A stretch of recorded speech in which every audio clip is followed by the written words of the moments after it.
A todos y a todas, gracias por su paciencia. Nos hemos demorado un poquito en empezar, hemos hecho ya varias pruebas. Como puede ya ser obvio, no soy el embajador de Estados Unidos ante Barbados. Mi nombre es Sandro Marcone, soy director general de Tecnología Educativa de Perú. Todos buenos amigos que están en esta mesa han cometido la locura de pedirme que sea moderador. Yo no sé cómo lo voy a hacer porque soy lo menos moderado que hay en la vida, entonces voy a hacer un esfuerzo, por ejemplo, para no hablar tanto. Entonces, lo que quería comentarles que vamos a organizarnos entre 15 minutos por cada expositor.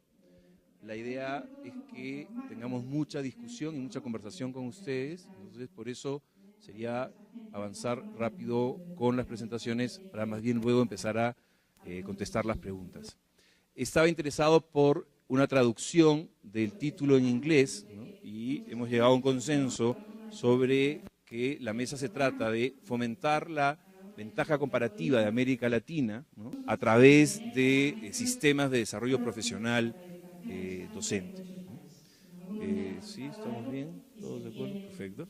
Entonces quiero presentarles a los ponentes. La primera ponente es Vera Lucía Cabral, es asesora en educación y salud, ha trabajado encabezando, liderando el Instituto de Entrenamiento de Maestros en Sao Paulo, en Brasil, ¿no? Tiene amplia experiencia en temas de tecnología y educación. Nuestro segundo ponente es Eugenio Severín, es consultor. Su trabajo anterior, estuvo dedicado al tema también de educación desde el BID, ¿no? De hecho, en la presentación de una evaluación muy importante que hizo en Perú fue que conocí a Eugenio. Y nuestro último expositor es Nelson González, que es funcionario ejecutivo de una empresa que hace cosas realmente interesantes, que es Pearson Labs, ¿no? Empezamos entonces con la doctora Vera. Gracias. Buenas tardes. Voy a hablar en inglés porque yo hablo español, portuñol. Entonces no me siento bien hablando portuñol con ustedes. Perdón.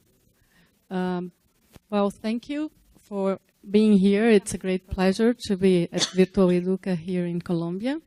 And we really are excited to tell you about our recent experiences and to focus on the theme that is proposed here.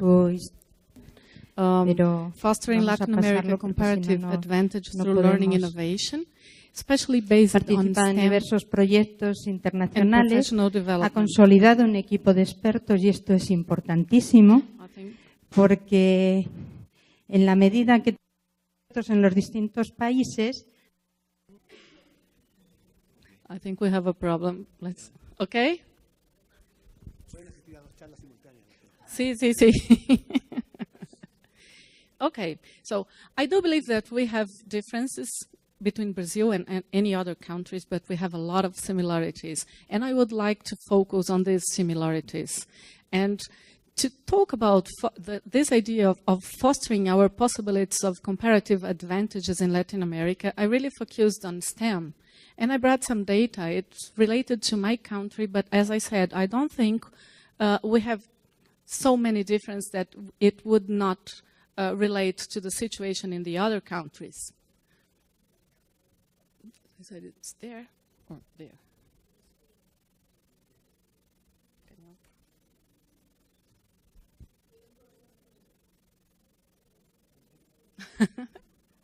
Second technological yes, too much. Esa es la razón por la que soy director de Tecnología Educativa. Sí, hay que volver uno atrás. No se casó. Sí, no se va.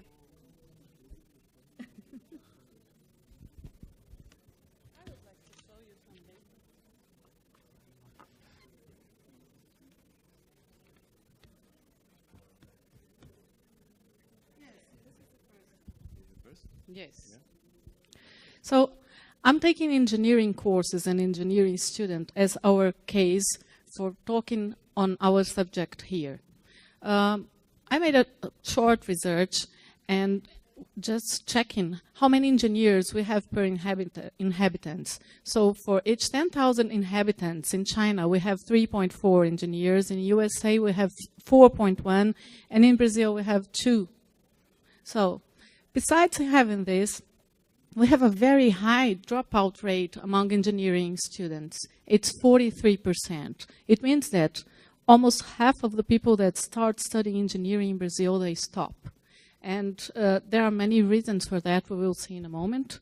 But the fact is that nowadays, especially in this situation where we have a lot of possibilities, including oil exploration and many other growing situations in the country, we have a great shortage of professionals. It's estimated in 150,000 engineers in the country.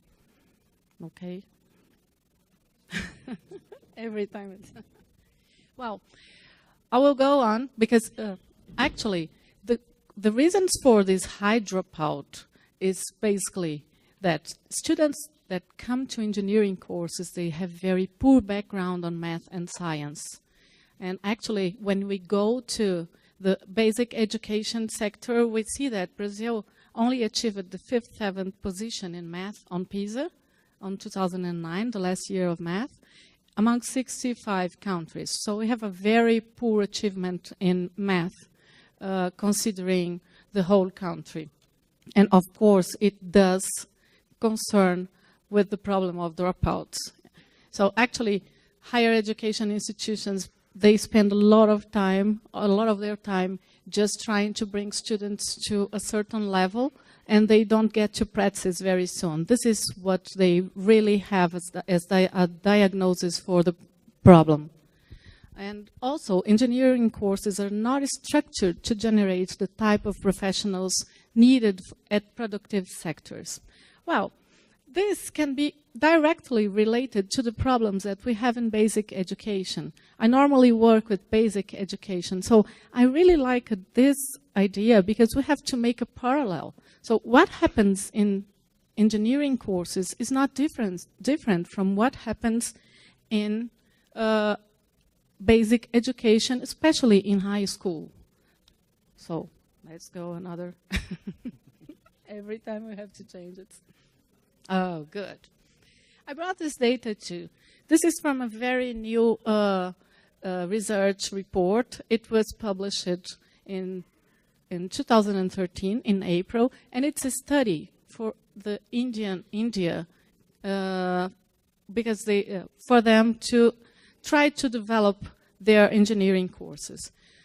We have the number. The first column is the number of engineering students per million population, and we can see that India is the country that has less students per million population, and Russia is the one that have the greatest amount of students. But when we talk about, let's say, efficiency, I'm being very brief, and I know that these comparisons are very dangerous, but at a first glance, we can do it. The number of publications on engineering is greatest in US, while they have 5 times less students than in Russia. And it really calls the attention how US and how China are productive. I know that this has to be controlled by the amount of population, but anyway, it calls the attention, the difference in the number of publications. And also, the total volume of patents at engineering institutions in China is much greater than in the other countries, even in the very populous countries like Brazil, like India, and even like any other. And also the volume of inventions. I know I should have controlled this by the population, but this was just to give an idea how different this scenario is among countries. So there is a big question of efficiency concerning these data. And actually, I would go back to our situation and to give you an example of my country in my state, the state of São Paulo, where I was the director of Teacher Professional Development School.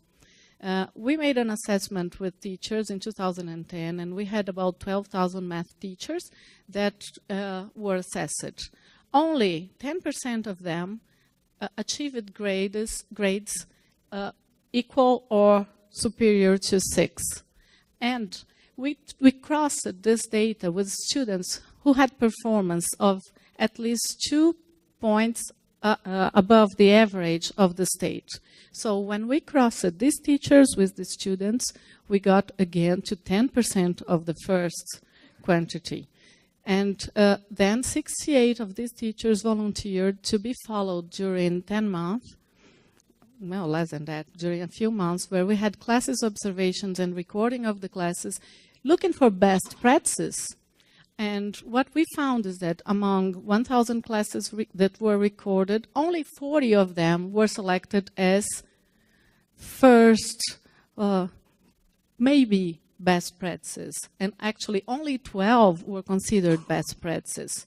And so we were looking for the reasons why their students performed better than the other ones. And we found out that actually it was content knowledge that made the difference. So this result was very important. At the first moment, it was very frustrating, but it tells us that actually teachers' knowledge really matter, and our teachers are not innovating in their practices at all. So this is a finding that led us to many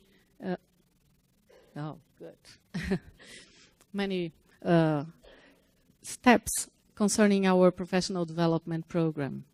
Well, here I will show you a comparison between basic education and higher education. What I mean is that putting in the right place, the problems are very similar. So this is a reflection on how things are, considering basic education and higher education. We have very low efficiency in higher education in my country, and I think it's not only in Brazil. I think it's a problem, a general problem. But on basic education, on the teacher side, we have very poor content knowledge. This is the fact. And actually now, using technology, there are many people that say that teachers don't have to know the contents. I totally disagree on that, because it's impossible to teach something you don't know, at least what you're teaching. So we have to work with teachers in order that they learn the contents. Otherwise, we can try to find other different ways of learning that when our reality is having teachers that don't have the knowledge contents, we have to try to do something different. But we have to rely on teachers, and teachers must know the contents they are teaching. And they also have poor practices. On the student side, what we have as a result is also poor content knowledge, as we got the information when we got the data on engineering. And a lack of other, I would say, STEM skills, but they are not only related to STEM. It's just because STEM is our focus here. So curiosity, creativity, problem solving, scientific methodology, so on, they are not able to think this way. So these are the students that go to higher education. So part of the problem is related to the results of basic education, and part of the problem is also related to how courses are structured and how classes are delivered. So I do believe that in both levels we have problems that are very similar. In higher education, professors are very conservative, and they are not linked to the world, despite the fact that sometimes, especially in engineering, they come from the real world, but they are not prepared to form students that are able to think about and to live in a world of transformation as we have nowadays. Okay. Well, these reflections lead us to the point where we say, what has changed for education? Well, actually, we have a system, a school system and universities that are very closed, and they are very closed in their practices, while we have an environment that has really changed. And we, in the educational systems, we are not getting all these changes inside. So I draw a very thick line to show that we are very impermeable to changes.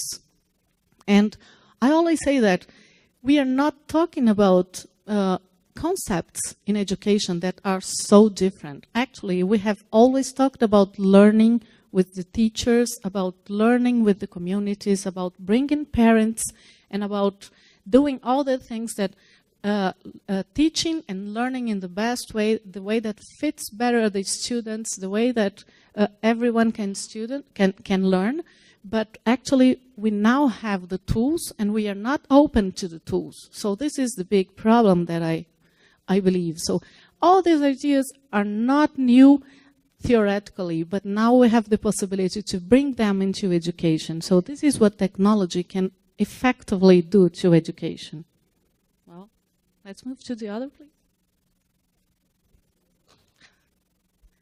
Okay, so what we have to do is to bring all these possibilities into school systems and into universities. So to use to find ways to bring increased and differentiated ways of learning inside our school systems. Learning with peers, persistent and permanent learning, real-time information and data availability, to incorporate the rate of transformation in the processes, in the products and the needs of people, to incorporate research and knowledge centers, and connectivity and collaboration, and also the way to differentiate the ways of learning and to connect with the productive world. So this is what will bring us from a threat to an opportunity. And what I'm saying, actually we had a reverse before here, and so I'm posing the problem,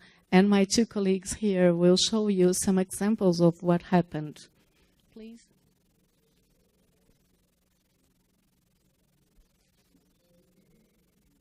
One more, please. Go on, everything. More. Más, por favor. Más uno. Uno más. Ah, okay. Now we have it. Thank you. So, actually, what I'm talking about is that we have to work together with contents, with methodologies, with new pedagogics, and with new models of learning and of teaching. Because especially on STEM, it's the case of my country. We have a situation where we don't have teachers for math or physics or, well, even chemistry. Everywhere we have a great lack of teachers. So we have to think about new models, and technology allows us to have those new models. Besides not having teachers everywhere, we have a problem that these teachers don't know contents. And while we work with them, we also have to have possibilities for the students. So for instance, we can have good classes with video conferences, or we have classes that are recorded, and we can use technology to develop new models, or flipped classes or blended models. So we have many possibilities that technology now allows us to have. But we have to work with contents, and we have at the same moment to work with permanent teachers training.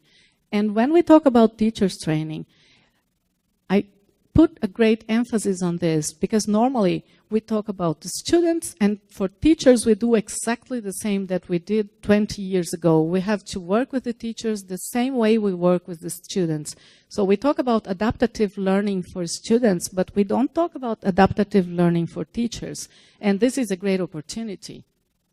So we have to rely on collaboration, because there is, yes, a horizontal layer of learning where teachers can learn with each other, and where they can be responsible for their own path of learning. So this is together, and technology is really an enabler. And so actually we can transform the system if we have all these things connected.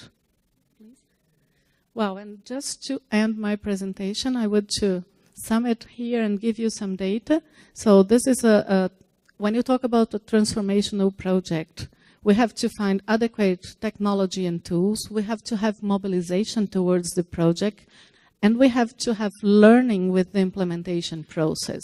So we have to have all the elements that I was talking about in the last slide, but we also have to add this concepts, these ingredients here to find actually the opportunity for change and really for leapfrogging. Because I've been talking and working with many countries, and the countries that have a more stabilized situation and better performance, they are in terms much more closer to innovations. We have a great opportunity because we have a situation where we don't have results. We have really to get better performance in our educational system. And so this is a great opportunity to use what technology brings to us, these opportunities, to change our reality. Well, actually, I'm saying this not just because I am really fond of technology. This is not the case. Those people who know me they know that actually I am a great fan of learning, and I really understand technology as an enabler, as I said. And in our experience in the state of São Paulo, in the State Department of Education, we worked since August 2010 until now, to 2012, last year. We were able to train 250,000 people, not only in short courses, but on, as you can see here, in very sustainable and very long-term courses, using all these ideas and these principles that I have just told you. And finally, I have just one slide. I know I have gone out of my time, but I lost a little bit before, so. Okay, this is just to show you. In one of these courses that we had 35,000 people following the courses. It's a 360 hours course. We had a great acceptance and great assessment on the public that were taking this course. So when we asked about the course, if it was relevant for the work as a teacher in the public system, so we started with 95% and we got to 99% in the last year, that is in 2012. When we talk about if having this online course contributed for showing possibilities and developing your skills for using new technologies in the classroom, this comes to 90% in the last year. So these results show us that teachers are keen and they really like what they are doing. And actually, I don't know the reality of other countries, but in Brazil we are it's really possible to work with teachers on those terms. And this was also a challenge that we had at the beginning, and we kind of, we were really challenged by that, and we supported the teachers, but we found out that it's really something that they want, and they feel very empowered when they have this kind of treatment, being treated as professionals and being treated as people that can catch up with the reality. Thank you.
Buenas tardes. Vamos a probar otra tecnología a ver si funciona mejor. Lo bueno es que cuando el panelista que habla primero se excede un rato en el tiempo, todos los otros panelistas tenemos el mismo derecho. Así que buenas tardes, mi nombre es Eugenio Severín y les voy a presentar algo que es una continuidad probablemente de lo que Vera estaba presentando, el desafío del mismo. El desafío es cómo aseguramos una mejor formación para los docentes. Y déjenme presentarles primero un texto que no sé por qué no se ve.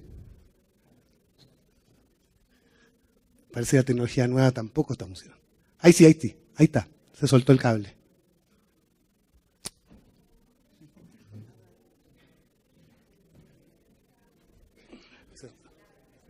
Ahí está. No.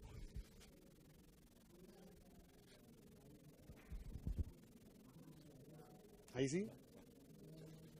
Ya. Vamos, ahora sí que sí, vamos adelante.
Les quería presentar este texto inicial porque de alguna manera tiene que ver con lo que nos inspira en este proyecto que les voy a presentar y que es una exclusiva mundial. Y no es chiste, nadie ha visto este proyecto, nunca. Es un proyecto en el que estamos trabajando hace cerca de un año para mejorar la calidad de la formación permanente en servicio de los profesores y se inspira en esta idea de que creemos profundamente en que los niños merecen un aprendizaje de calidad y que ese aprendizaje de calidad en el siglo XXI es un enorme desafío para las escuelas porque la fórmula con la que hemos venido enseñando y aprendiendo en nuestra escuela no es posible de sostener para el aprendizaje del siglo XXI. Y desde esa perspectiva creemos profundamente también en docentes diferentes, en docentes que tienen que prepararse, que tienen que formarse y que tienen que trabajar de una manera muy diferente de la que lo han hecho hasta ahora. Y desde esa perspectiva lo primero que hicimos fue revisar todo lo que habíamos hecho en América Latina en los últimos 20, 30 años en formación docente, que básicamente hemos hecho casi en todos los países más o menos lo mismo. Y en casi todos los países con el mismo grado de efectividad, es decir, cerca de cero. El cálculo que teníamos en el Banco Interamericano de Desarrollo es que cuando yo trabajaba allá, es que el banco había entregado dinero a los países en los últimos 20 años, 6.000 millones de dólares para la formación de los profesores con impacto cero. Es decir, dinero que habíamos perdido porque no habíamos efectivamente como países entregado a los profesores la formación que de verdad necesitaban. Y revisando entonces las evaluaciones, las experiencias, los documentos, las revisiones de la capacitación y de la formación en servicio a los profesores, encontramos que había ciertas cosas que teníamos que considerar si queríamos de verdad hacer docentes y preparar docentes para el siglo XXI. Y definimos 5 principios que por casualidad terminaron todos con letra P. Les voy a confesar que en realidad 4 terminaron empezando con letra P y uno lo tuvimos que forzar un poco para que fuera P también, pues ya teníamos 4, como no íbamos a tener 5. 5 principios que nos parecieron fundamentales desde la lógica de que nosotros no queríamos proponer una tecnología que resolviera el problema de la educación y de los profesores, sino que queríamos proponer una estrategia educativa que ayudara a resolver el problema de la formación de los profesores y que usara tecnología como parte de su instrumento. La primera P, el primer principio, nos pareció que era el de la personalización. Si hemos dicho que es importante la personalización para los estudiantes, para que los estudiantes mejoren la calidad de su aprendizaje, nos pareció que el mismo principio aplicaba para los profesores. Los profesores también requieren formación personalizada. Y esto, muchos de ustedes son profesores, lo saben, no es lo habitual de la formación en servicio de los profesores. Lo habitual es que la formación en servicio de los profesores es la misma formación para todos los profesores, de la misma manera que se le da la misma educación a todos los estudiantes, sin considerar ni los intereses, ni la experiencia, ni los gustos, ni las características de cada profesor. Nos pareció que un principio clave tenía que ser la personalización. Conocer a cada maestro, conocer a cada profesor, saber qué quiere, qué necesita, qué busca para poder ser un mejor profesor. El segundo principio...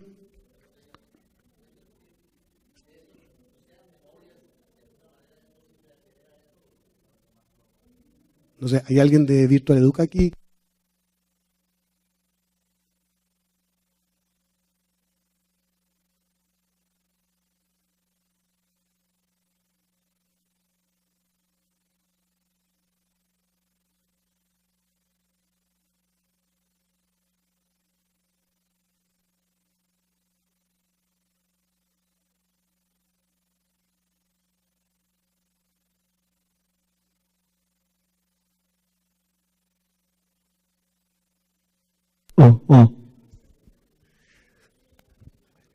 Interesante que en esta conferencia de tecnología fallen todas las tecnologías.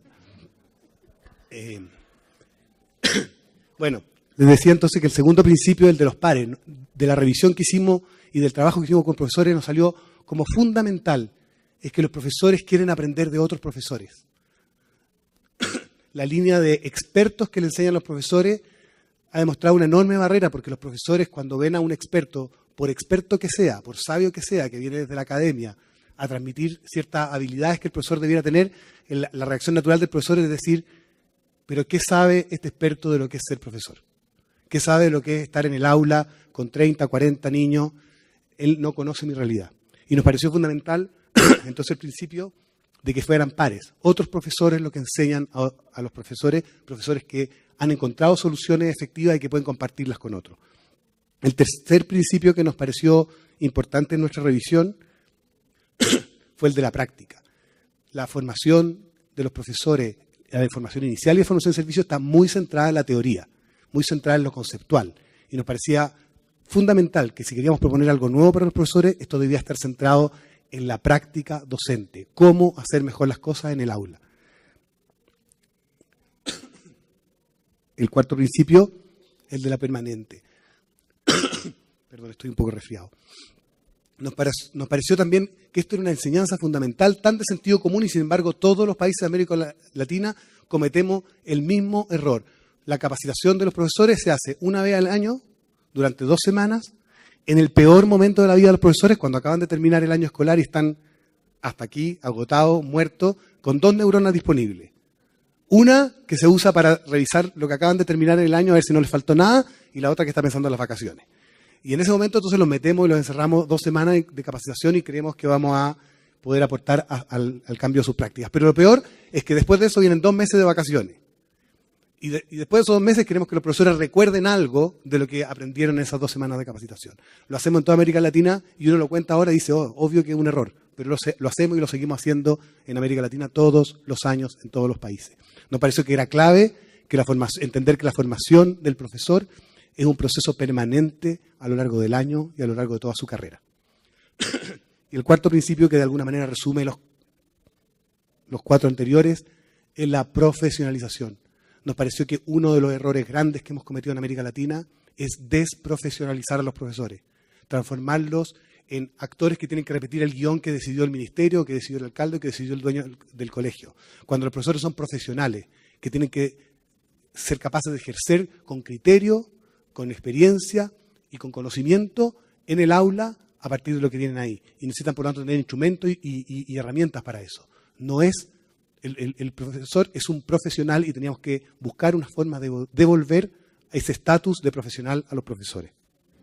Desde estos 5 principios, lo que hicimos fue decir entonces, diseñamos una solución.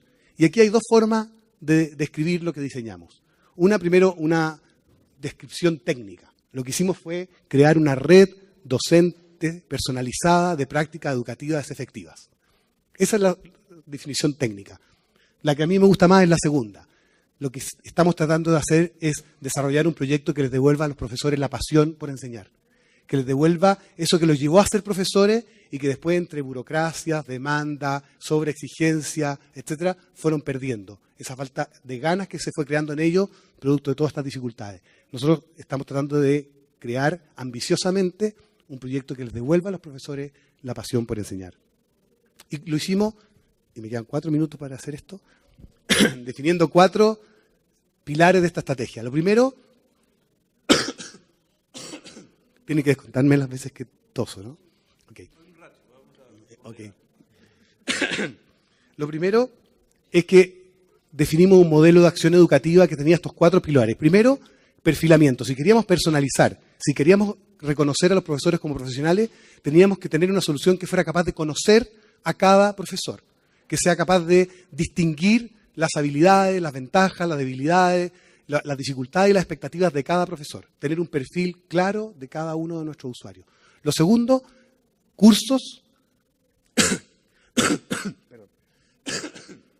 a los que el profesor pudiera acceder en cualquier lugar, en cualquier momento, durante todo el año, cursos sencillos, cursos acotados, 30 horas máximo de dedicación, enfocados en prácticas educativas efectivas y que además se ordenaran desde la lógica de un plan de estudio, en que no es voy, tomo un curso, salgo y nos vemos el próximo año, sino que el profesor pudiera diseñar su propio plan de desarrollo profesional, su propio plan de trabajo y ponerlo en el tiempo e irlo desarrollando según sus necesidades, según su disponibilidad de tiempo. Lo tercero, clave, nos pareció que los profesores teníamos que ser capaces de ofrecerle mentoría, coaching. Los profesores necesitan acompañamiento de otros profesores con los cuales conversar, compartir y profundizar en su desarrollo profesional. Y por último, nos pareció algo que ustedes deben conocer perfectamente y que está poco documentado en la literatura, pero muy documentado en quienes conocen los sistemas educativos. Los profesores trabajan muy solos. Los profesores tienen que planificar solos, hacer sus clases solos, corregir los trabajos solos. Es un trabajo que se ha ido convirtiendo en un trabajo solitario. Y nos pareció fundamental que esta red les devolviera a los profesores la posibilidad de trabajar juntos, de compartir, de colaborar, de compartir su trabajo, de conocer lo que otros hacen y aprender de otros. Y por lo tanto crear una red social que les permitiera acompañar este proceso de desarrollo profesional. Este fue el proyecto que diseñamos y por suerte no voy a extenderme mucho en la segunda parte, que es la de la tecnología, porque de eso le va a hablar Nelson después. Solo contarles como anécdota, ¿te alcanzo? 10 segundos una anécdota, que nuestra primera inspiración fue diseñar entonces, después de que teníamos estos 4 pilares, decir, ok, ¿qué tecnología necesitamos para hacer esto? Y diseñamos una arquitectura tecnológica de qué es lo que necesitábamos hacer para ofrecer esta plataforma. Esto fue entre septiembre y diciembre del año pasado. Y lo que nos pasó fue que cuando lo teníamos diseñado, fuimos a ver en el mercado qué había que nos permitiera hacer esto, que queríamos hacer, estos 4 pilares. Y no encontramos, no había ni una tecnología que nos resolviera todo el problema.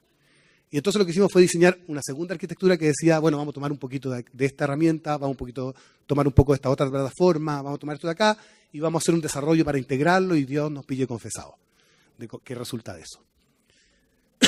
Estábamos en esta segunda estrategia, ya teníamos identificado varias empresas que nos iban a ayudar en su desarrollo y me encontré con Nelson, a quien había conocido un tiempo antes en otras instancias y descubrimos que ellos estaban trabajando y tenían lista una tecnología que respondía a nuestras necesidades. Después Nelson les va a contar más de eso, pero nos permitió ahorrar mucho trabajo y mucho tiempo también. Y por último, lo que hemos estado haciendo ahora en estos meses es preparar los contenidos, los cursos, los contenidos del coaching que se hacen los profesores, los contenidos del acompañamiento, los cursos de desarrollo personal, los test que acompañan esta plataforma. Voy a saltarme esta porque ya me quedan 30 segundos para mostrarles 2 láminas más. Una, la plataforma se basa en el desarrollo de un plan personal profesional de desarrollo. Es decir, donde cada profesor trabaja, prepara, construye y desarrolla en la plataforma un plan de desarrollo personal que incluye el desarrollo de test que lo acompañan en su autodiagnóstico, en descubrir dónde están sus fortalezas y debilidades, dónde están sus desafíos y sus expectativas, el acompañamiento del coach, con el cual dialoga y desarrolla y prepara este plan, y todas las estrategias de personalización y los algoritmos que están en la plataforma y que permiten ir orientando mejor el desarrollo de este plan. Entonces, cada docente desarrolla en esta plataforma un plan personal de desarrollo que lo acompaña durante toda su carrera. Segundo, quería mostrarles la estructura de los cursos. Esto fue un enorme trabajo de investigación y de muchos fracasos entre medio, de muchos intentos frustrados, hasta llegar a una estructura que nos está funcionando bien en la construcción de los cursos, que es, primero, todo curso parte de una experiencia efectiva de un docente real.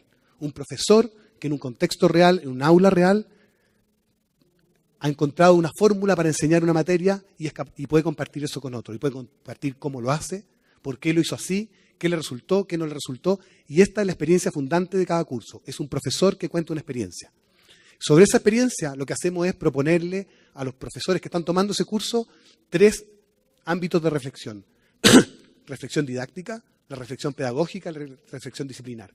Que se haga cargo de decir, bueno, de esta experiencia, ¿qué me enseña a mí respecto de mi ser profesor y de mis estrategias pedagógicas, de mi didáctica específica de la materia en la que yo trabajo, y qué me enseña a mí también de la disciplina y qué necesito yo saber de la disciplina? Y esos contenidos también están disponibles en el curso, porque como ustedes saben bien, muchas veces una de las razones por las que los profesores no enseñan bien una materia tiene que ver con que no manejan bien la didáctica, pero muchas veces tiene que ver con que no manejan bien la disciplina, con que efectivamente hay algún profesor de matemáticas que no enseña bien ecuación de segundo grado porque él mismo no entiende bien la ecuación de segundo grado.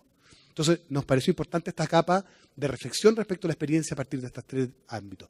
Y finalmente el curso lo que hace es proponerle al profesor que desarrolle un plan de acción educativa, que es una traducción personal de lo que él vio en esa experiencia, de lo que él reflexionó desde estos 3 ámbitos, y lo traduce en una acción que él tiene que desarrollar en el aula.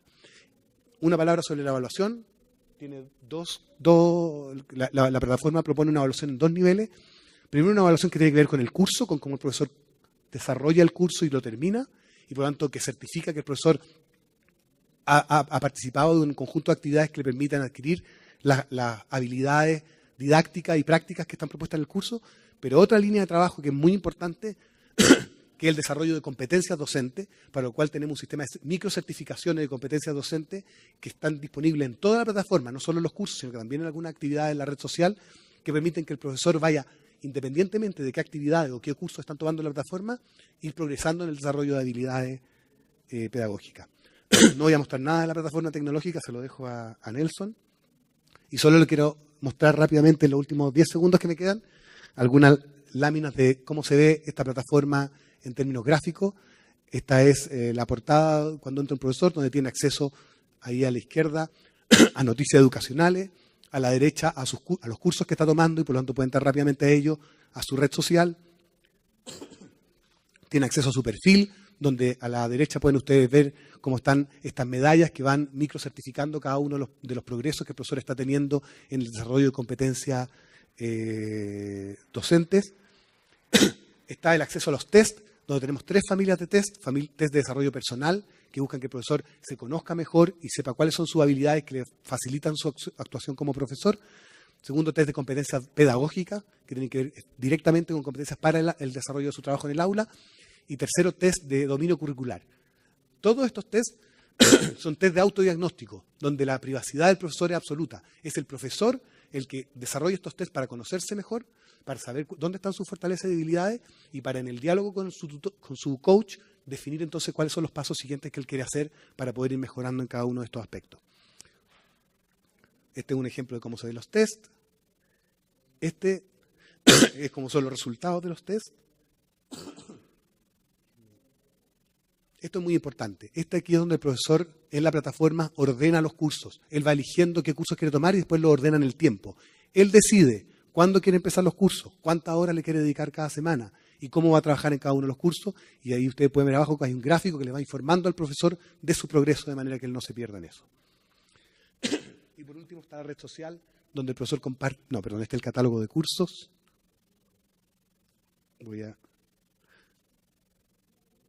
Se trancó. Bueno, el catálogo de cursos donde los profesores pueden elegir los cursos que quieren tomar. No sé por qué no está funcionando. Bueno, era la última lámina, pero en fin. La otra era la mejor de todas. No, la otra mostraba cómo eran los cursos adentro, pero básicamente, mientras no funciona esto,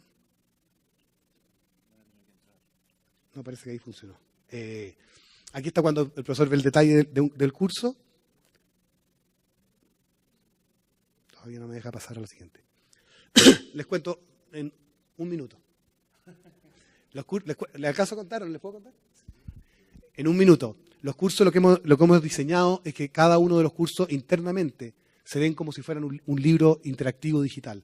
De manera que el profesor que conoce cómo interactuar con un libro pueda trabajar con él, pueda ir pasando a las distintas secciones. Por supuesto puede saltarse e ir a la sección que quiera, pero ahí mismo están incrustadas las actividades, los videos, etcétera. Lo más importante es que lo que el profesor hace en la plataforma también tiene un correlato con cosas que hace fuera de la plataforma. La plataforma le entrega materiales, recursos que lo invitan a hacer cuestiones en su sala y después volver con reporte y diálogo con su coach de manera de evaluar el progreso que está teniendo. Nunca no se vio, así que se los quedo debiendo cómo se veía el curso por dentro.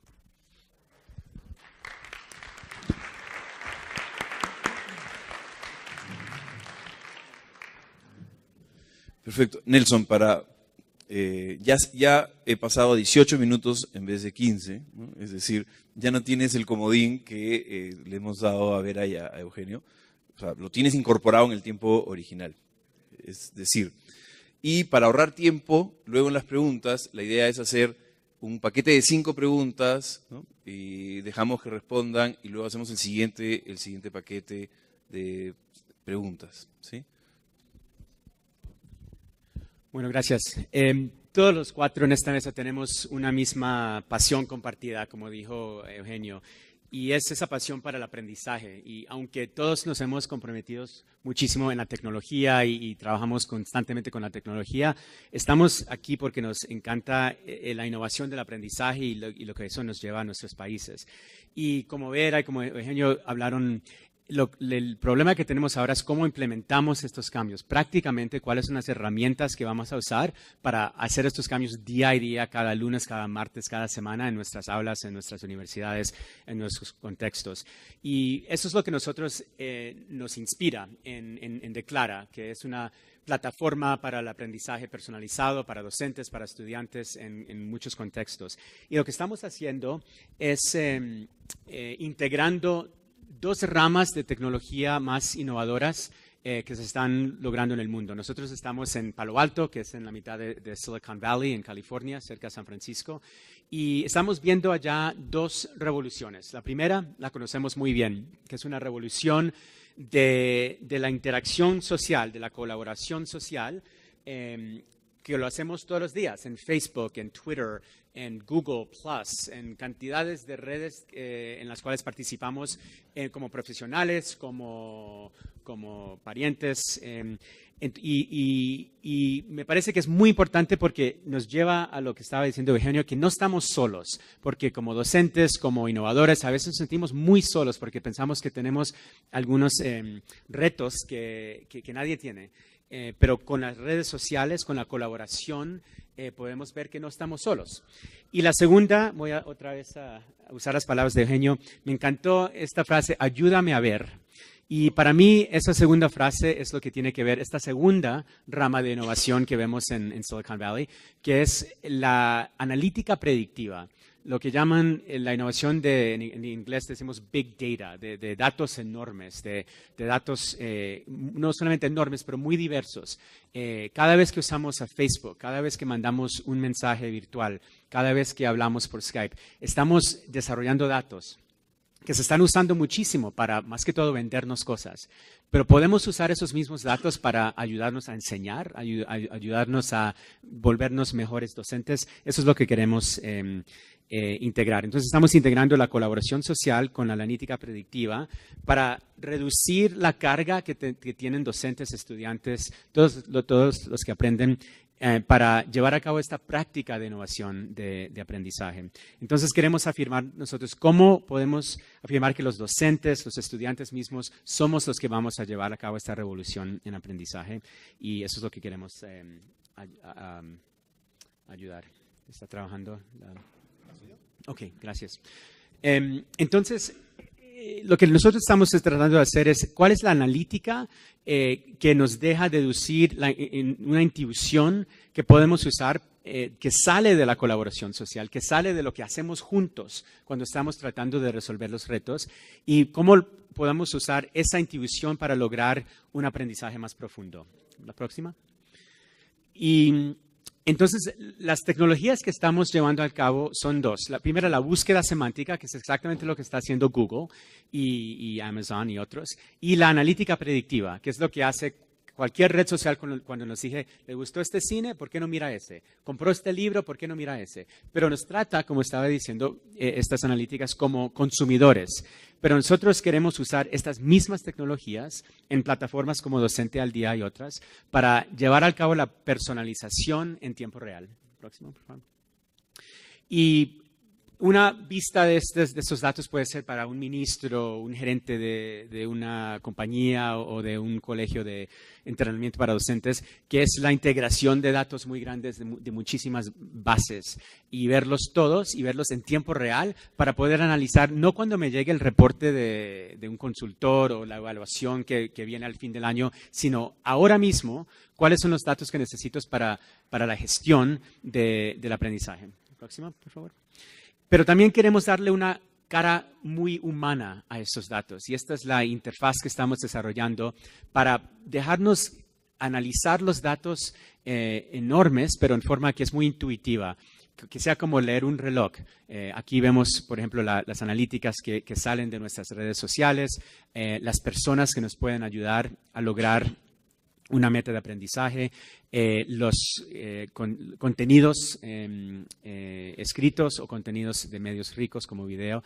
Y lo que estamos viendo aquí es cómo la plataforma nos personaliza. Si esto fuera su propia página de red social, cuando la abren, le dijera a usted, tiene que mirar la conversación que generó esta amiga que está aquí en esta foto.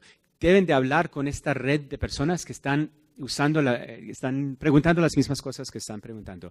Debes leer este reporte, mirar este video, y miramos durante diferentes tiempos cuáles son los contenidos que deben pasar para ayudarnos. Y aquí vemos, por ejemplo, un ejemplo que salió de trabajo que estamos haciendo en Australia, que les vamos a mostrar en un segundo. Estamos implementando una plataforma para 500,000 de docentes en Australia que están implementando el nuevo currículo de Australia, que es muy innovador. Y aquí vemos una joven estudiante que tiene su currículo, ese es el currículo de Australia, y todo esto es análisis de aprendizaje en tiempo real. Entonces, por ejemplo, vemos que en la unidad RL13, que es parte del currículo australiano, Violet está muy bien. Entonces tenemos que pensar cómo aceleramos su aprendizaje, cómo podemos que ella sobresalte de donde está ahora para que siga empujando en lo que va muy bien ahora, hoy y esta semana. Pero vemos que en R1 de pronto tiene un problema cognitivo, no está capturando bien un concepto de matemática, lo que sea. Entonces, esto es los datos de hoy. Mañana podemos empezar a personalizar la modalidad de aprendizaje, el contenido, el profesor de pronto, para que en 2 días, ojalá, esa barra roja se vuelva amarilla y después, ojalá, verde. Pero no, otra vez, no tener que esperar hasta que venga un examen en 6 meses o en 3 meses o un análisis, pero en tiempo real. Próximo.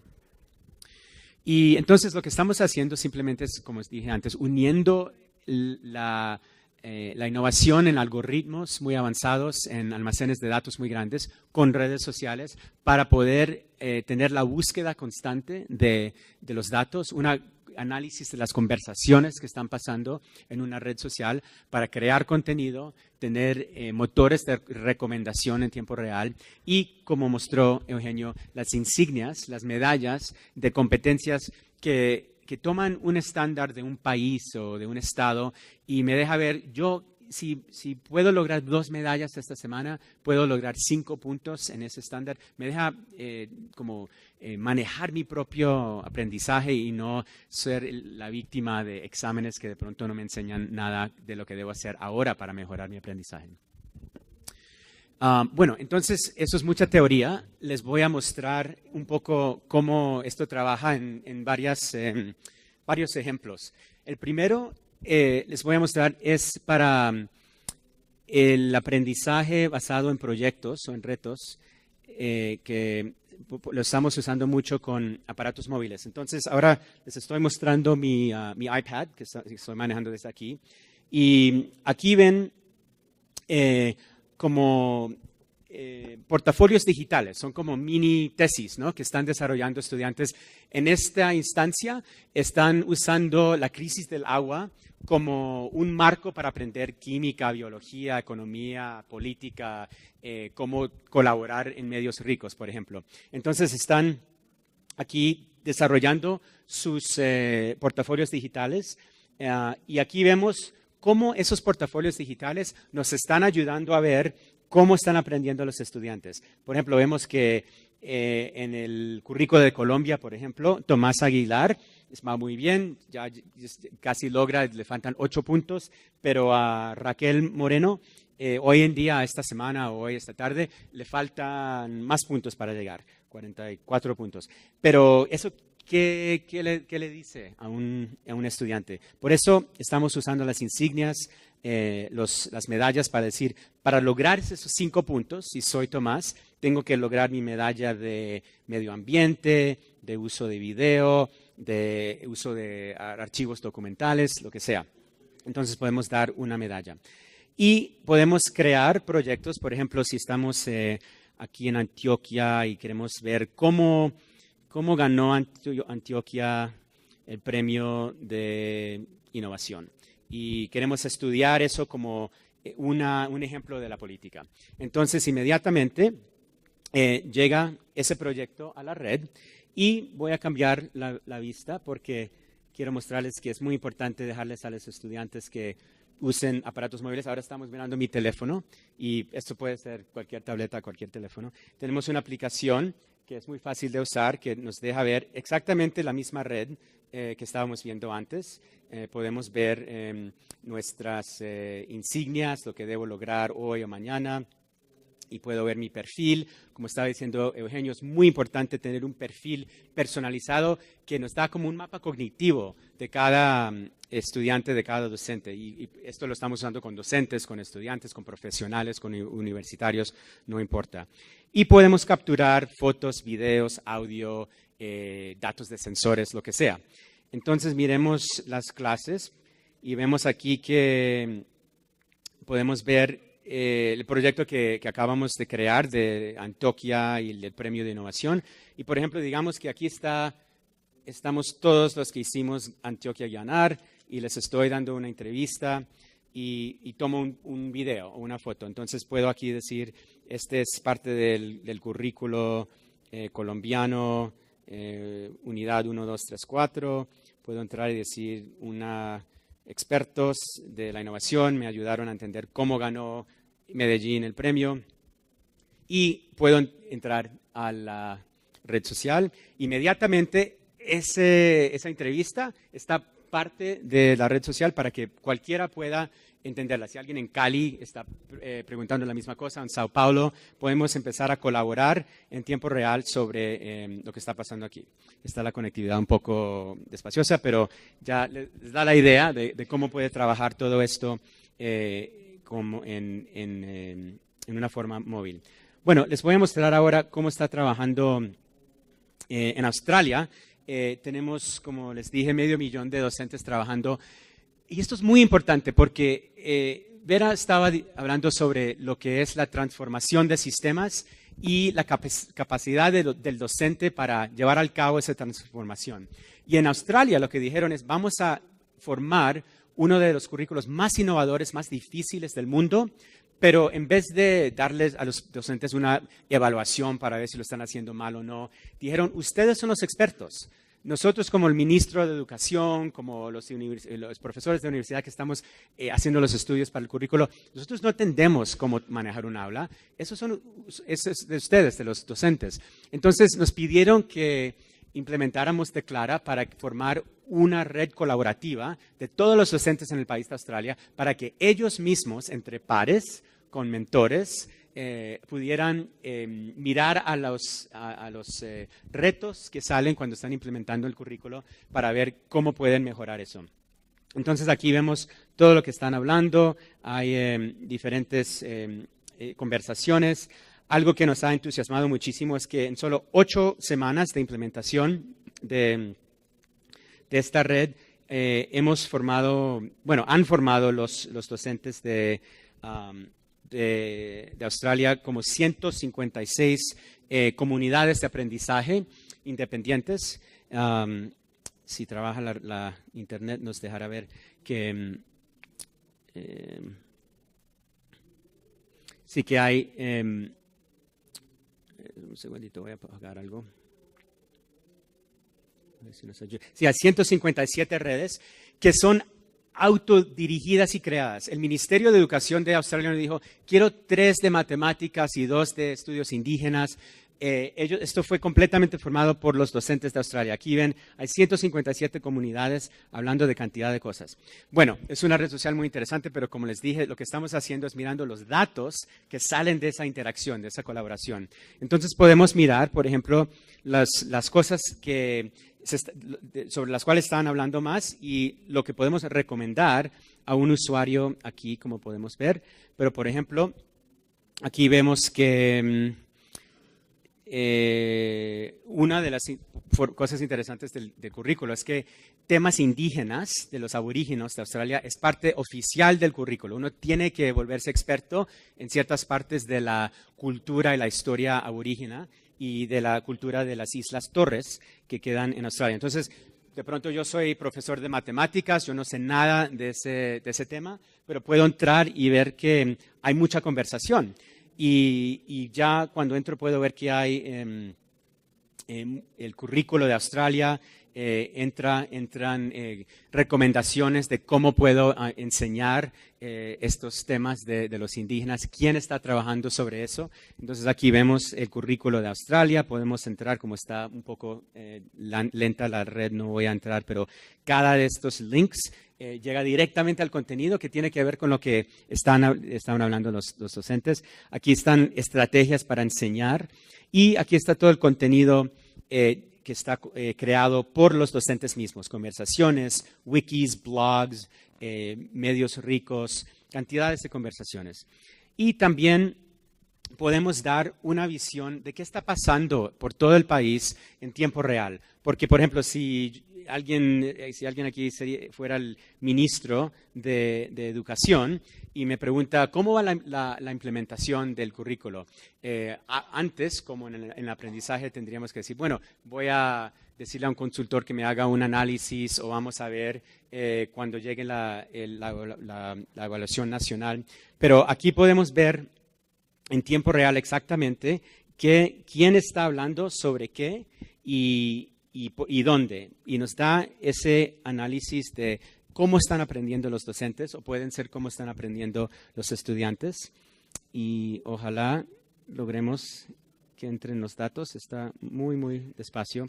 Pero si no está trabajando, aquí podemos entrar a un vecindario de Sydney. Imagínense si podemos entrar y ver exactamente las conversaciones que están pasando en tiempo real para que podamos ver cómo están los docentes mismos desarrollando su propia, aquí vamos, reacción al currículo. Entonces, si vamos a Brisbane, por ejemplo, podemos entrar a debe ser una colección de colegios, y vemos exactamente hoy, ahora mismo, a esta hora en Australia, de qué están hablando los docentes en ese vecindario. Podría ser ahora en Medellín, si estamos mirando cómo fomentamos el pensamiento crítico, podemos ver las prácticas de docentes, las prácticas de estudiantes en tiempo real para empezar a analizar lo que estamos mirando.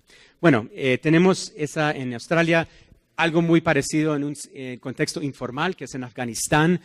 Unos periodistas y fotógrafos están usando la plataforma en la misma forma para empezar a entender lo que está pasando allá. También tenemos la misma funcionalidad de ver conversaciones, en esta instancia sería aquí en India.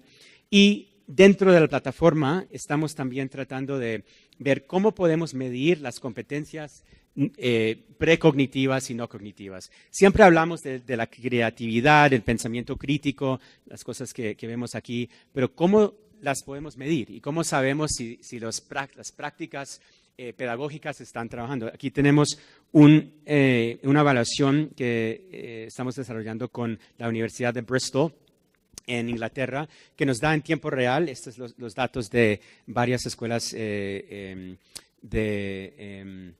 perdón, un minuto, gracias, de Inglaterra. Podemos ver en tiempo real si están logrando los estudiantes estas metas en lo que son estas habilidades no cognitivas, precognitivas, y ahí va. Y cómo podemos empezar usando esa clase de analítica, por ejemplo, en el ejemplo de la crisis del agua, sobre los portafolios digitales, y estamos analizando que el pensamiento crítico tiene mucho que ver con la matemática, podemos empezar a empujar contenido, a empujar recomendaciones muy específicamente diseñadas para Violet, que vimos en Australia, con los análisis de estos datos. Entonces, aunque tenemos algoritmos muy sofisticados, análisis de habilidades del 21 siglo muy sofisticadas, para el usuario tiene que ser tan fácil como ver ese mapa de Australia, tan fácil como ver el mapa del aprendizaje de Violeta. Bueno, hay mucho más que decir, pero por ahora los dejo así con una visión de lo que es posible cuando unimos la innovación entre la colaboración social y lo que es la analítica predictiva de datos. Gracias.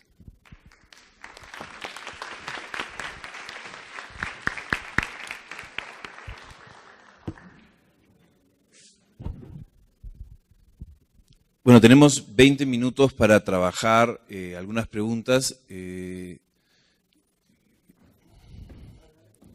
¿Quién es ya?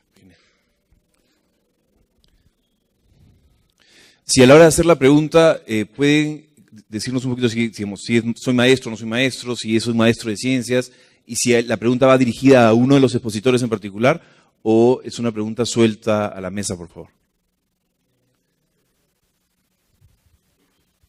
Aló.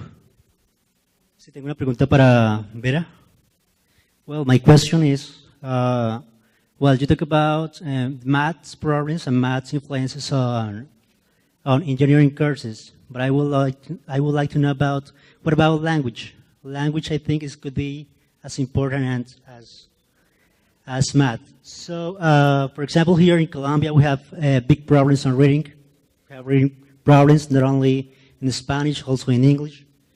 And well, so for example, when you have a math problem, you have to understand very well that. So I think it's the very important language too. So I would like to know about what about language in this context? What about in Brazil, or how is it?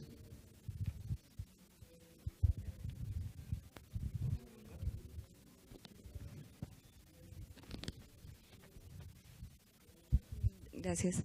El foro está orientado en metodologías para la innovación en el aula, ¿cierto? Y ambas de las dos herramientas que se han propuesto pues son herramientas en línea que requieren de conexión a internet permanente, ¿no?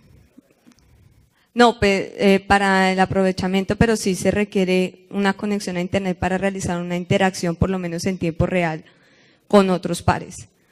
Entonces, ¿qué alternativas se proponen bajo el contexto colombiano en el cual la conexión a internet es muy baja, y para fomentar el aprendizaje colaborativo, ya sea en tiempos cortos de uso de este tipo de herramientas, o si no, herramientas que puedan soportar otros procesos para el aprendizaje colaborativo entre docentes?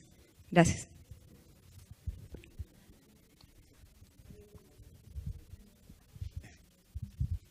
Hola, mi nombre es César Núñez. Mi pregunta es para Nelson González. Me pareció muy interesante, pero me preocupa un poco el sistema de evaluaciones. Las insignias, por ejemplo, son dadas, por lo que entendí, automáticamente por el sistema. La parte de competencias, que es un gran reto hace muchos años que intentamos solucionar, me decía que tiene algoritmos. Pero esta parte de evaluación de competencias normalmente lleva mucho tiempo para desarrollar y es muy dependiente del tipo de actividad que hace el alumno. Entonces sabemos que, por ejemplo, hay que hacer proyectos colaborativos, crear muchas oportunidades distintas para desarrollar las competencias. ¿Qué flexibilidad tiene el ambiente? ¿Cómo se evalúa eso dentro del ambiente? Vamos con estas tres. ¿Hay alguien más que quiere hacer una pregunta en esta tanda? Sí. Hay una pregunta para Vera, una pregunta para Nelson y una que está como abierta en general. ¿Sí? Vera, empezamos. I just focused on math because we were talking about, I was trying to come to STEM, but language is a problem too. And in our assessments on language, we are a little bit better than in math. And probably math, we are even worse because of language. So this is very correlated. And this was only a matter of focus, but language is a big issue too. And it is related to students, but it's also related to teachers. So when I was working in the Teachers Development School, we decided that since we had some courses and the teacher had to write a final paper, they had great difficulties to write the paper. So we noticed that language was a problem even for the teachers. And we started working with language, with Portuguese classes and in small pearls, small drops of language courses and of Portuguese courses for every teacher, not only for language teachers, but for everyone, because language is a basic skill for the teacher to use in their classroom. So this is a big issue too, as math is. Sí, muy buenas preguntas y quería aclarar que 90% de nuestras implementaciones son en mercados emergentes. Entonces tenemos muy claramente los retos que hay en conectividad, en el costo de tabletas, de teléfonos. Y en la pregunta de conectividad, por supuesto, es mejor si podemos tener acceso constante. Y sí, datos de tiempo real, si van a ser precisamente en tiempo real, tienen que estar conectados todo el tiempo. Pero no asumimos que eso va a ser posible ni aún en los Estados Unidos. Hay partes donde no podemos hacer eso. Entonces, lo que sí podemos hacer es trabajar en estas herramientas en la casa, en la comunidad, donde sea, sin conectividad, entrar a un centro comunitario, a una escuela, a una biblioteca, lo que sea, hacer el upload y download de todos los datos y después seguir. Entonces, podemos trabajar con conectividad híbrida, que no sea necesariamente en tiempo real, y estamos desarrollando proyectos en sitios como Chiapas, en México, que es una selva, y tenemos que tener en cuenta no solamente conectividad, sino electricidad, humedad, cosas así, y tenemos todo eso muy, muy a la vista. En la pregunta para las insignias, es muy importante entender que lo que Declara está apoyando no es el aprendizaje virtual, y creemos que el aprendizaje virtual está muy bien y por supuesto manejamos eso también, pero lo que queremos hacer es mejorar la carga que tienen los docentes, la carga analítica. Nunca es para nosotros decir que no necesitamos ese intercambio humano entre docente y estudiante, estudiante. Siempre se necesita eso. Lo que queremos hacer es tener las analíticas para poder entender cómo podemos optimizar ese intercambio. Entonces, si Violet necesita algo muy específico, no es que automáticamente va a decirle la computadora qué hacer, es que yo como docente ahora sé qué hacer con Violet hoy martes para que mañana miércoles o la próxima semana tenga otro resultado. Y en términos de las insignias, no son automáticas. Pueden ser automáticas. Si Eugenio me dice quiero insignias automáticas para si el docente crea 3 cursos porque estamos tratando de fomentar la habilidad de creatividad y esa es una métrica que nos importa. Está bien, podemos hacerlo automática, pero casi siempre lo que hacemos es darle al docente la analítica para saber cuándo él o ella le da esa insignia. Especialmente si es algo muy importante o muy difícil como la colaboración o la creatividad. Un algoritmo puede hacer muchas cosas, aún puede llegar a una medida de creatividad, pero no queremos hacer eso. Queremos es darle la inteligencia, la analítica a los que van a hacer esa decisión para que lo hagan como humano y hacer ese reto más fácil y más, llevar al cabo esta clase de aprendizaje a más escala, porque no podemos hacer esto si cada docente tiene que personalizar cada día por cada estudiante. Nunca vamos a lograr eso. Entonces, quitar ese cargo de analítica nos ayuda a ser mejores humanos, mejores profesores en vivo. Y nunca es sustituir eso y hacer cosas automáticamente. No es la visión que tenemos. Puedo hacer un comentario a propósito de esto de la conectividad, porque como dice Nelson, es un tema muy importante, un tema que nos importa mucho, el que cualquier profesor, estoy hablando ya específicamente del proyecto Docente al Día que yo les presenté, cualquier profesor puede acceder y por eso nos parece importante que se pueda acceder a través de la web, que se pueda acceder a través de tableta, a través de teléfono y que hay distintas formas de acceso y por supuesto que si alguno de ellos puede ser offline, mejor, porque como decía Nelson, no siempre hay conectividad y no es permanente, etcétera. Pero también creo que hay otro elemento. Yo me acordaba de una historia que escuché hace poco que decía que Ludwig van Beethoven estaba en su casa y de repente hizo llamar a un vecino que era concertista en corno. Y lo hizo llamar porque acababa de terminar un concierto para corno y orquesta y quería que su vecino, concertista en corno, lo mirara. Y yo me imagino la emoción del vecino de Beethoven cuando Beethoven lo llama para que sea el primero en ver la partitura del concierto y llega emocionado, Beethoven le pasa la partitura y él empieza a leer y a medida que avanza en la lectura de la partitura, la emoción y la alegría inicial empiezan a transformarse en seriedad, en complejidad, en fin, y Beethoven le pregunta, ¿vecino, algún problema con la partitura? Y le dice, no, maestro, lo que pasa es que usted puso nota en la partitura que los cornos no pueden hacer. Y Beethoven le dice, eso no es problema mío.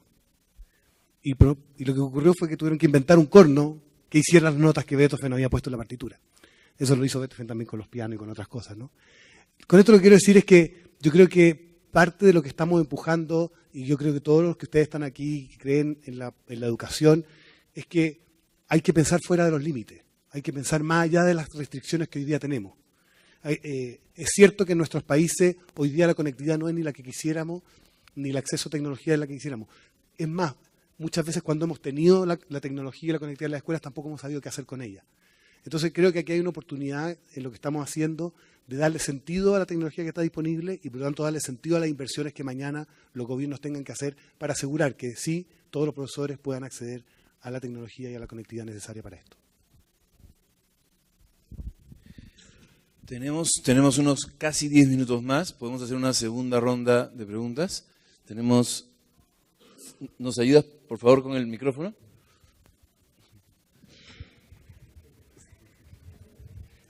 Ahí, por favor. Buenas tardes, soy José Miguel Zavala, rector de un colegio en Sogamoso, Boyacá.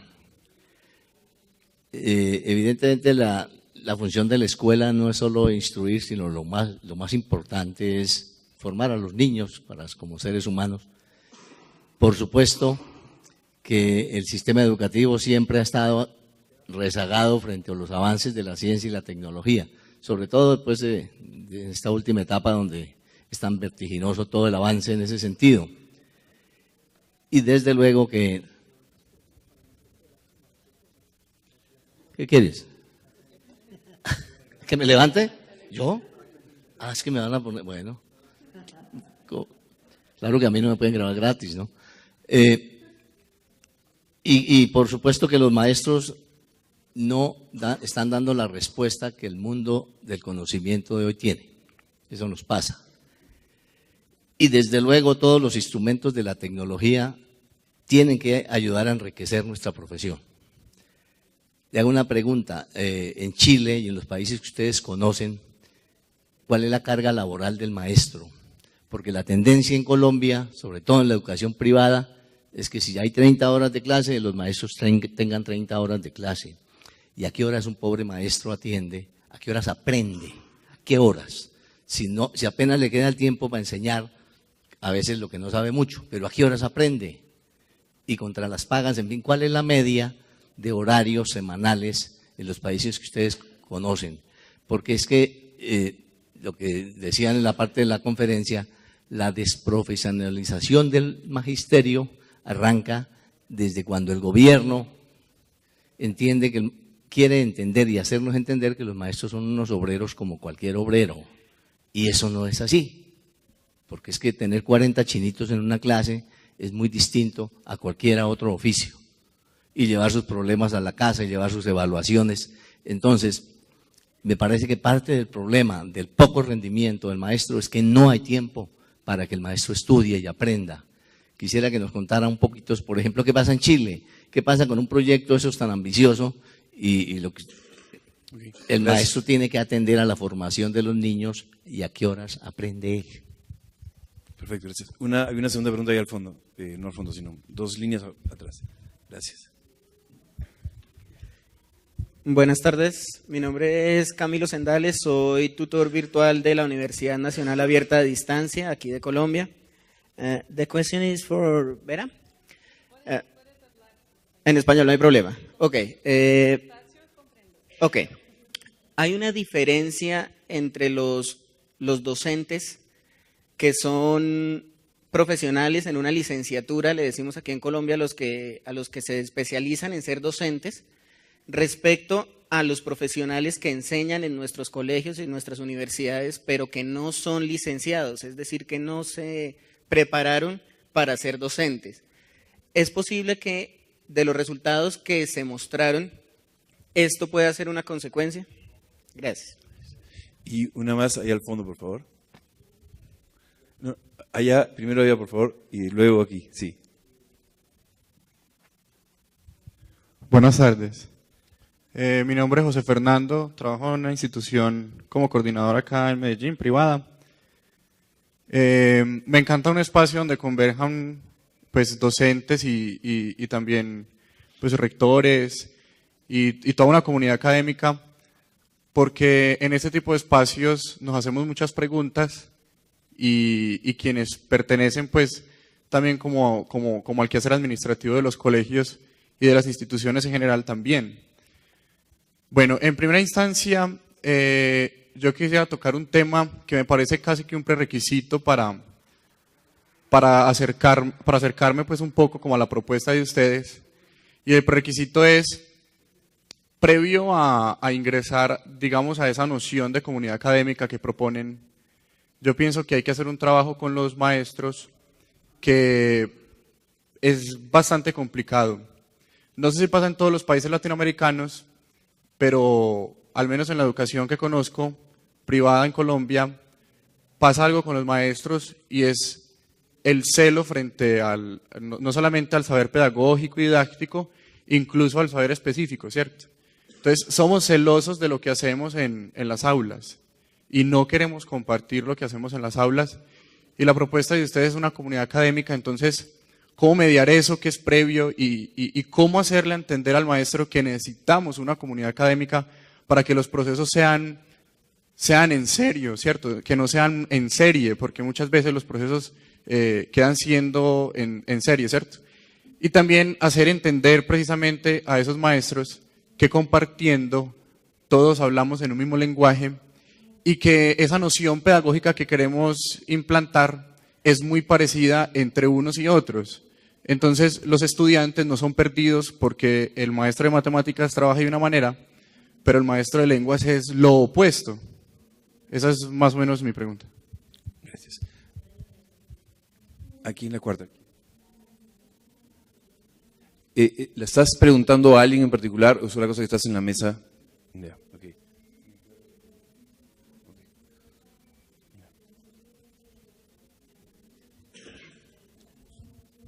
Muy buenas tardes. Bueno, mi nombre es Edilma Quiseno, yo soy docente de Cali.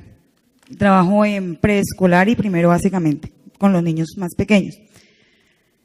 Estoy primero muy agradecida con ustedes en el sentido de tener una propuesta humanizadora frente al docente. Y lo que más me gustó fue lo de recuperar la pasión por esto. Pero yo veo un grave error, por ejemplo, desde la parte de legislación y de la parte de la estructura de los mismos currículos. En Colombia yo considero que los currículos de nosotros son demasiado rígidos. Aparte de eso, lo que decía el compañero, al maestro en Colombia se le recarga de trabajo, se le satura. Tanto así que hay docentes que tienen que trabajar 2 y 3 jornadas. O sea, tienen que trabajar en distintas partes 2 y 3 jornadas o los fines de semana. Porque los salarios también son muy bajos. Yo pienso que la gente sí tiene las ganas. Una evidencia de eso es este evento que tenemos con tanta presencia de los maestros y en eventos anteriores. Sí tenemos las ganas, tenemos la voluntad. Rico tener ese punto de convergencia, de querer humanizar y profesionalizar al docente. Pero yo considero, y les quiero preguntar, cuando ustedes hablaban, la doctora Tera y el doctor Eugenio, hablaban de que los maestros se estaban empoderando. Pregunto, ¿ustedes tienen algunas estrategias con los ministerios de educación desde la profesionalización docente para que de pronto la parte económica salarial de los docentes mejoren? Por decir algo, aquí el escalafón en Colombia el máximo, porque estamos como muy clasificados, muy regaditos nosotros desde la parte de vinculación al ministerio. Nosotros tenemos varios regímenes laborales, eso incide. Entonces tenemos, por ejemplo, hay unos maestros que tenemos un techo, y es un techo salarial que tenemos, y de ahí uno sigue estudiando y sigue preparándose porque uno tiene vocación y le gusta, ¿cierto?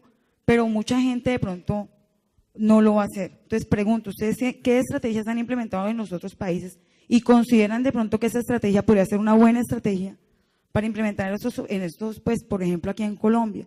Y la otra pregunta que yo quiero hacer es, mi compañerita acabó de ingresar a la plataforma que nos presentó el doctor, y entonces pregunto, ¿cómo hace, si la gente está interesada, cómo hacemos para de pronto estar en los cursos? ¿Tiene algún costo o cómo se manejaría eso? Y muchas gracias. Gracias.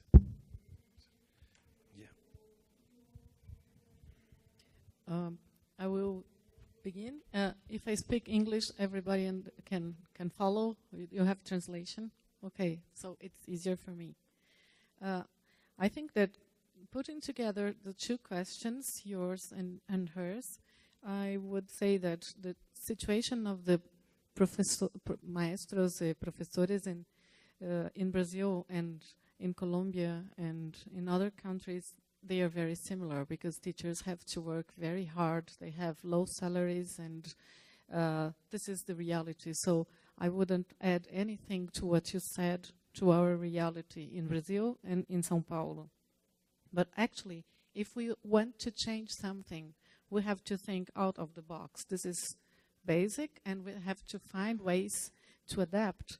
So I am quite sure that the wage is a problem, and having to work very hard is a problem. But once we work with teachers training and professional development with something that can be very flexible, that can follow you, so it's much easier. So I have this experience from my previous work, as I told you, and we could adapt. So the courses that we worked with people before entering the career, they were built to take, let's say, 20 hours a week because they were not working. When we transformed these courses to courses for the teachers, we had to make it much easier. So it was about 8 hours a week. So they could do it in whatever time they had to do it. So the flexibility is to be able to fit to your possibilities. And after we had this big array and a lot of courses, we started working with the plano de carrera para trabajar también con los salarios. And to incorporate the idea of training as something very important that would bring more money. And what I would add to this course is that technology is also an enabler of time saving. So correcting tests and preparing tests and many other of the tasks that the teacher have will be made in a much simpler way. So it's also a time saver, and it leaves a space to work as a learning subject too. So this is the movement that we went through this move in São Paulo, and we really had great success. And I think that we have to think of ways of changing the reality. And this is the first approach, and for the experience that we had, it shows to be possible. Okay, and considering the idea of the teachers that don't have their higher education degree and the quality of them compared to the ones that do not have. In Brazil, by law, every teacher has to have a higher education degree. This is okay, but the fact is that after 3 months of classes with no teacher, the one that comes in front of the school is accepted. So this is reality. This is how things are. And so these teachers, of course, they are worse than the ones that have higher education degree. But the fact is that most of our teachers, they come from very, very bad higher education institutes. So if this were our only problem, it would be easy to solve.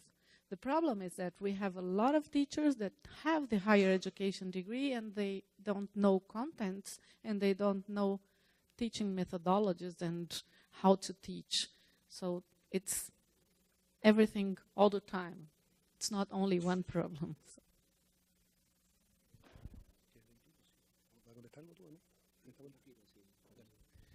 No, solo para decir que el tema de cultura es súper importante, porque podemos hablar de tecnología y de pedagogía, pero la identidad de docente es el centro de lo que estamos hablando. Y lo que estamos viendo en Australia ahora es un cambio de identidad. Nos dicen a nosotros, los docentes en la plataforma, es la primera vez que me siento como respetada. La primera vez que me siento como profesional, que tengo herramientas que me están preguntando a mí, ¿qué quiere hacer? ¿Cómo va usted a resolver ese problema? Porque yo como ministro yo no sé, o como yo como profesor en la universidad yo no sé.